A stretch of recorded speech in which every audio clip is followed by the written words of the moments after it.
Good afternoon, everyone. Before I begin, I want to say a few brief words about the explosion that took place Friday in Nashville, Tennessee. Federal, state, and local law enforcement working around the clock to gain more information on motive and intent. This bombing was a reminder of the destructive power that an individual or a small group can muster and the need for continuing vigilance across the board. I want to thank the police department in Nashville, particularly those 5 police officers who worked so quickly to evacuate the area before the explosion occurred, risking their own lives. And for all the firefighters and first responders who jumped into action early on that last Christmas morning. Their bravery and cool-headedness likely saved lives and prevented a worse outcome, and we are eternally grateful for that law enforcement agency.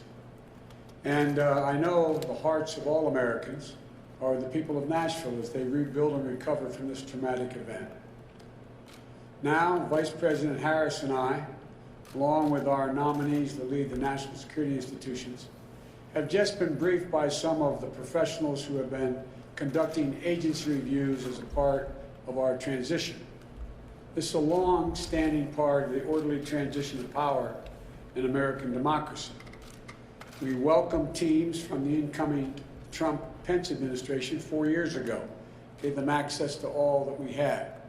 And over the past few weeks, teams of genuine policy and management experts, many of them previous government experience, who have gone into agencies across the government to conduct interviews with personnel, to gather information, and to assess the state of the federal government that we will shortly inherit.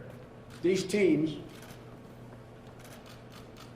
worked under incredibly difficult circumstances, taking COVID-19 precautions and waiting weeks for the ascertainment, meaning that so they could go in and be cleared to go in. But they have done an outstanding job. For some agencies, our teams received exemplary cooperation from the career staff in those agencies. From others, most notably the Department of Defense, we encountered obstruction from the political leadership of that department. And the truth is, many of the agencies that are critical to our security have incurred enormous damage. Many of them have been hollowed out in personnel, capacity, and in morale, in policy processes that have atrophied or have been sidelined, in the despair of our alliances and the disrepair of those alliances, in our absence from key institutions that matter to the welfare of the American people, in the general disengagement from the world. And all of it makes it harder for our government to protect the American people, to defend our vital interests, in a world where threats are constantly evolving and our adversaries are constantly adapting. Rebuilding the full set of our instruments of foreign policy and national security is a key challenge that the Vice President-elect Harris and I will face upon taking office, starting with our diplomacy. Today, we heard from the leaders of the state and USAID agency review teams about the critical early investment we're going to need to make in our diplomacy, in our development efforts, and in rebuilding our alliances, to close the ranks with our partners and bring to bear the full benefits of our shared strength for the American people. When we consider the most daunting threats of our time, we know that meeting them requires American engagement and American leadership, but also that none of them can be solved by America acting alone. Take climate change, for example. The United States accounts for less than 15% of the global carbon emissions. But without clear, coordinated, and committed approach from the other 85% of the carbon emitters, the world will continue to warm. Storms will continue to worsen. Climate change will continue to threaten the lives and livelihoods, public health and economics of our existence and literally, the very existence of our planet. We've learned so painfully this year the cost of being unprepared for a pandemic that leaps borders and circles the globe. if we aren't investing with our partners around the world to strengthen the health systems everywhere, we're undermining our ability to permanently defeat COVID-19, and we're leaving ourselves vulnerable to the next deadly epidemic. And as we compete with China to hold China's government accountable for its trade abuses, technology, human rights, and other fronts, our position was much stronger when we build coalitions of like-minded partners and allies that make common cause with us in defense of our shared interests and our shared values. We make up only 25%, almost 25% of the entire economy of the world. But together with our democratic partners, we more than double our economic leverage on any issue that matters to the U.S. and China relationship, from pursuing a foreign policy for the middle class, including a trade and economic agenda that produces and protects American workers, our intellectual prosperity and the environment, to ensuring security and prosperity in the Indo-Pacific region, to championing human rights. We're stronger and more effective when we're flanked by nations that share our vision and the future of our world. That's how we multiply the impact of our efforts and make those efforts more sustainable. That's the power of smart, effective American leadership. But right now, there's an enormous vacuum. We're going to have to regain the trust and confidence of a world that has begun to find ways to work around us or work without us. We also heard from key leaders of our intelligence and defense review teams, including Stephanie O'Sullivan, former Principal Deputy Director of the National Intelligence, and retired Army Lieutenant General Karen Gibson. We talked about the different strategic challenges we're going to face from both Russia and China, and the reforms we must make to put ourselves in the strongest possible position to meet those challenges. That includes modernizing our defense priorities to better deter aggression in the future, rather than continuing to overinvest in legacy systems designed to address threats of the past. We have to be able to innovate, to reimagine our defenses against growing threats in new realms like cyberspace.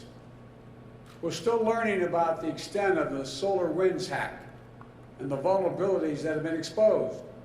As I said last week, this attack constitutes a grave risk to our national security. We need to close the gap between where our capabilities are now and where they need to be to better deter, detect, disrupt, and respond to those sorts of intrusions in the future. This is an area where Republicans and Democrats are in agreement, and we should be able to work on a bipartisan basis to better secure the American people against malign cyber actors. And right now, as our nation is in a period of transition, we need to make sure that nothing is lost in the handoff between administrations. My team needs a clear picture of our force posture around the world and our operations to deter our enemies. We need full visibility into the budget planning underway at the Defense Department and other agencies in order to avoid any window of confusion or catch-up that our adversaries may try to exploit. But as I said from the beginning, we have encountered roadblocks from the political leadership at the Department of Defense and the Office of Management and Budget. Right now, we just aren't getting all the information that we need for the outgoing administration in key national security areas. It's nothing short, in my view, of irresponsibility. Finally, we spoke about the day one challenge that we need to address immediately, drawing on the skill set of the Department of Homeland Security and the Federal Emergency Management Agency. We were briefed on the steps needed to clean up the humanitarian disaster that the Trump administration has systematically created on our southern border. We will institute humane and orderly responses. That means rebuilding the capacity we need to safely and quickly process asylum seekers without creating near-term crisis in the midst of this deadly pandemic. These are hard issues, and the current administration has made them much harder by working to erode our capacity, It's going to take time to rebuild that capacity. We're going to work purposely, diligently, and responsibly to roll back Trump's restrictions, starting on day one. But it is not as simple as throwing a switch to turn everything back on, especially amid a pandemic. We'll have to have a process to ensure everyone's health and safety, including the safety of asylum seekers, hoping for a new start in the United States, free of violence and persecution. Of course, an essential part of this will be managing the safe, equitable, and efficient distribution of vaccinations to as many Americans as possible, as quickly as possible. FEMA has an enormous part to play in this, and we heard from the former FEMA director, Craig Fugate, today. We want to make sure that our administration is poised to make full use of FEMA's domestic reach and capacity in managing our COVID response. And finally, from every briefer, I was heartened. I was literally heartened to hear about the incredible strength we'll be inheriting in the career professionals and working people across these agencies. They never stop doing their jobs and continue to serve our country day in and day out to keep their fellow Americans safe, just as they've always done. These agencies are filled with patriots who have earned our respect and who should never be treated as political footballs. I'm looking forward to the honor of working with them again, to asking further advice and inputs to help shape the best possible policies for all Americans. I want to thank the incredible folks who've served on these agency review teams as part of this transition. They've dedicated their time and energy, their vital experience and expertise to help ensure Vice President Harris and I are ready to hit the ground running. And we look forward to the start of a new year, fresh with hope and possibilities for better days to come. But clear-eyed about the challenges that will not disappear overnight. I want to reiterate my message to the American people. We've overcome incredible challenges as a nation. We've done it before, and we will do it again. We'll do it by coming together, by uniting after years of pain and loss. A year particularly needed to heal, to rebuild, to reclaim America's place in the world. This is work that lies ahead of us, and I know we're up to the task. We will champion liberty and democracy once more. We will reclaim our credibility to lead the free world. And we will, once again, lead not just by the example of our power, but by the power of our example. God bless you all, and may God protect our truth. Thank you.